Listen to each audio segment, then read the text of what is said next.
9 years, 10 screenplays, 9 scripts, 2 directors, 2 production companies, countless producers, and 1 Freddy Fazbear. Just to get us to where we finally are today. So, was it all worth it? Are you excited, Brandon, to see the FNAF movie? What gives you that idea? Who do you think is gonna be in the movie?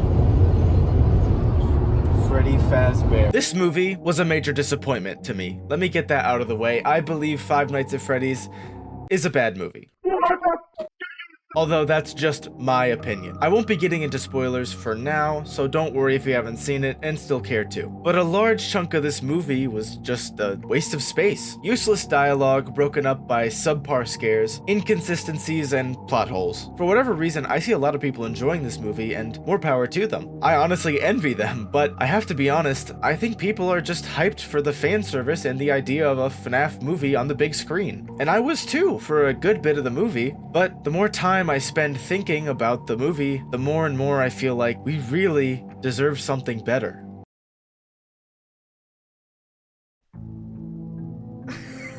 Oh, did we see a movie tonight? We knew it was gonna be bad. But we had some hopes.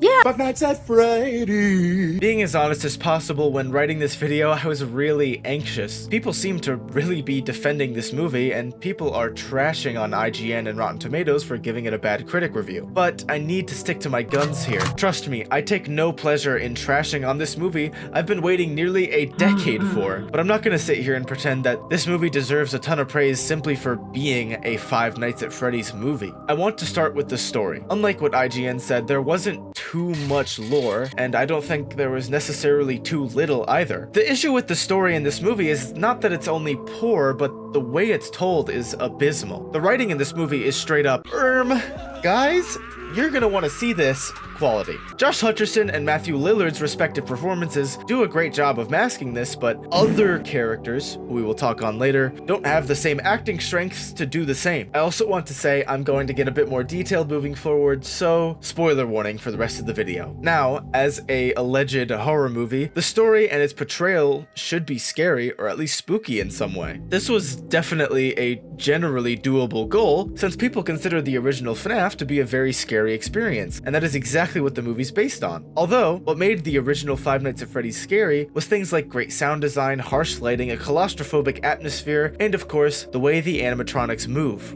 Or should I say, not move. The animatronics have almost a sleeping angels from Doctor Who quality to them, as if they were statues that move when you can't see them. This characteristic really dehumanizes them and creates a sense of stress when they vanish from one camera to another in which you have to find them. Now, I understand that inherently, as the one in control of the game 9 times out of 10, the game is going to be scarier than the film. Oh, God. But in this case, the movie made no attempt in taking any of these qualities that were laid out for them. In the movie, they do things like blink, move their eyebrows, give thumbs up, and help build fucking pillow forts! Any impact the titular cast of original characters could have had was totally taken away, and they became less and less intimidating as the movie went on, which I feel is the exact opposite of what should happen because the rising action of a story is essential. The stakes should typically feel higher as the movie goes on, with rare exception, and I definitely don't think the FNAF movie has any good reason to break storytelling norms. Now, here's Hannah to explain our biggest gripe with this movie. That segments into probably our main discussion, Vanessa. Vanessa was the worst part of the entire movie. Her scenes were boring, they were poorly written, and on top of that, they were poorly acted. Inconsistent, just leads to more plot holes. I have a list. I have a whole list. I have a paper written thing, and half of it is Vanessa. Half of it. Everything she said was just a complete inconsistency. Like, in the scene where she throws away Mike's pills, which is crazy that I even have to say that, he tells her, like, you know, my parents are dead, brother is da-da-da, I'm completely depressed, I want to find this person, and she turns to him and she goes, I envy you, Mike. Look, I don't really think the movie being bad is a direct result of one character, but I cannot stress enough, out of all the main cast, no character took away nearly as much, in my opinion, as Vanessa did. I don't want people to assume I'm sexist, even though I am. so I am going to give a couple reasons as to why I feel this is. As I mentioned earlier, the writing of this film is pretty subpar, but some of the cast was able to get past that because of their strong acting.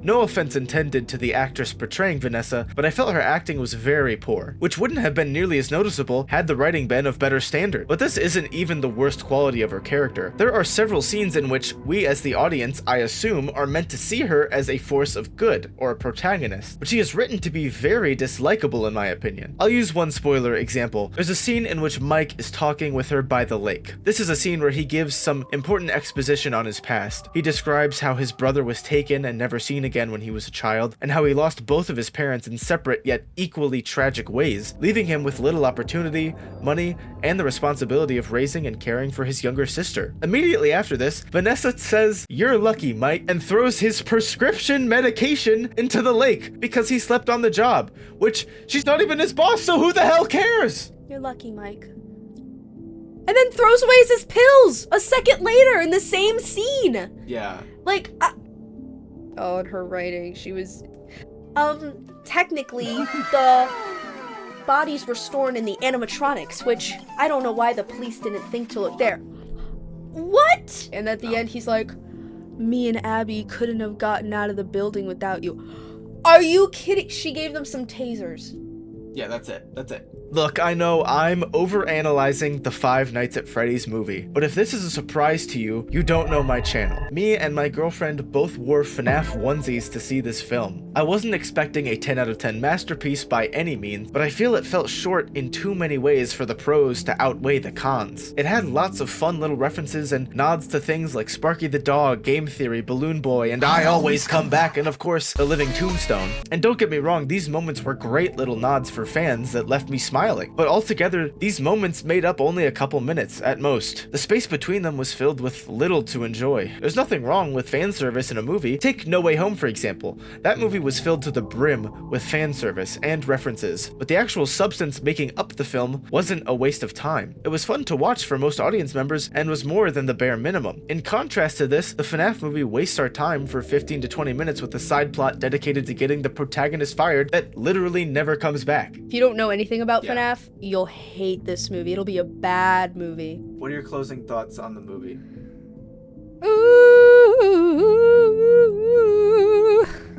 What the fuck? I gave the movie a very unreasonable 7 out of 10 because there are 3 major points that I was looking forward to, and that was any YouTubers who show up, the Living Tombstone music, and Springlock. 2. They wanted too many talking scenes. They wanted Vanessa. They wanted the animatronics to go after the little girl for literally no reason. You hear me? The animatronics were attacking Abby.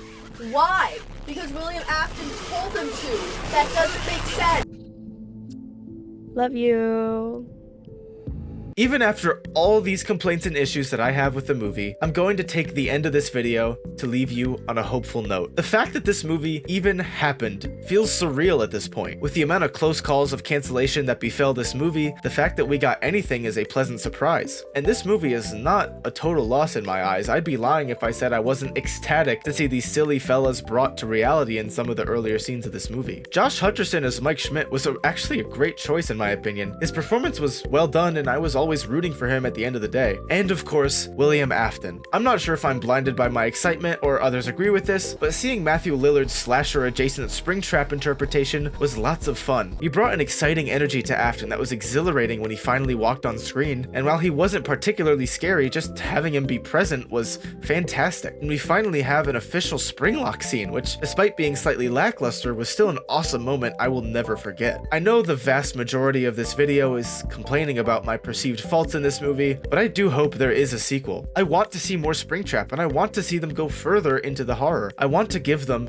a second chance. This movie wanted to have its cake and eat it too. It wanted to be PG enough to allow younger audience members to watch it, with some campy jokes and cute moments to be marketable to them, but also wanted to be rated R enough to show a babysitter being bit in half and to watch Matthew Lillard get springlocked. I don't want to be that guy who says the FNAF movie should have been rated R, but I am. I think an R rating, while it wouldn't fix it, it may force them to pick a creative direction that they'd like to take it. William Afton was epic. He was kind of autistic.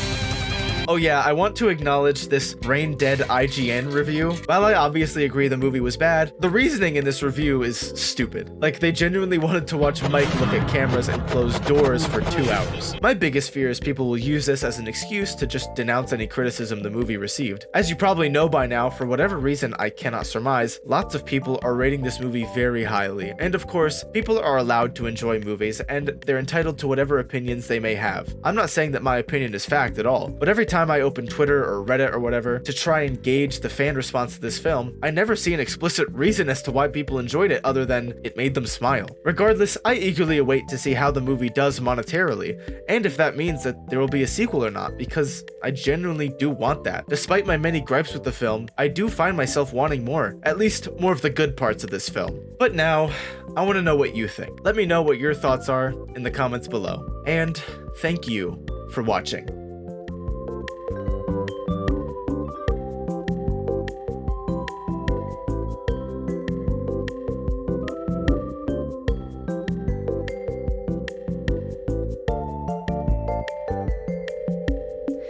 Me and my monkey.